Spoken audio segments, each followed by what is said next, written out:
La prière de la nuit.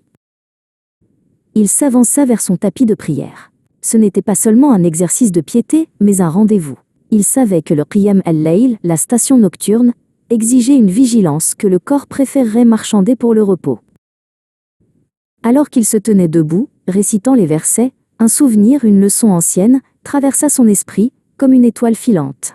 C'était le récit d'un effort spirituel si immense qu'il défiait l'entendement humain. Ce récit évoquait la figure du maître, celui dont la vie était l'exemple parfait de la dévotion. Les nuits du maître n'étaient pas des moments de simple récitation, mais des épreuves d'endurance, de présence totale. On avait observé sa prière. Elle était si longue, si interminable dans l'obscurité, que la question fut posée par celle qui partageait sa vie, voyant l'effort visible et la souffrance physique. « Pourquoi t'infliges-tu cela ?» On avait remarqué ses pieds. Des pieds qui marchaient la journée pour l'œuvre divine, et qui se tenaient la nuit jusqu'à enfler par l'intensité et la durée de la station. Un fardeau physique qu'il acceptait volontairement.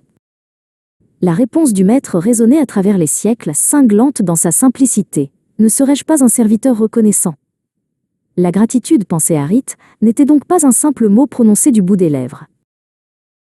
Harith considéra la bénédiction de sa propre vie, le confort, le toit, la santé. Et il comprit. Le don total de soi en adoration était la monnaie véritable de la gratitude pour les grâces innombrables reçues. L'effort est la preuve de l'amour. La fatigue le tirait vers le sol.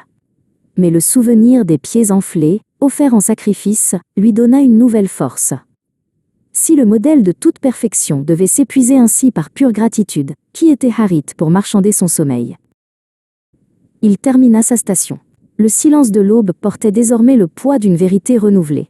La prière nocturne n'est pas un fardeau, mais l'intimité ultime, où l'effort du corps devient la plus pure expression du cœur reconnaissant.